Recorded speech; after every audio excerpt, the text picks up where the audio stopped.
রোদে পুড়ে যাচ্ছি সেটা বুঝতে পারতেছো? তো ছাতা নিয়ে আসবা না?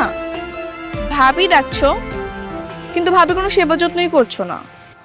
আমরা কারো সেবা যত্ন করি না, সবাই আমগোর সেবা যত্ন করে। এটা তো ভুল কথা দেবর মশাই।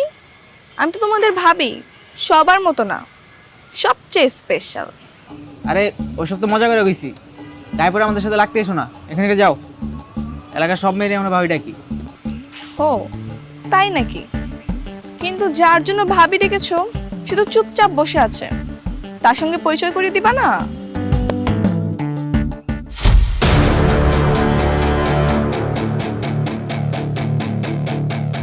এই মেয়ে, এমনি ছড়ো করে কথা বলতেছো কেন? আরে বাবা, তুমি কথা বলতেও জানো নাকি? আমি তো ভেবেছিলাম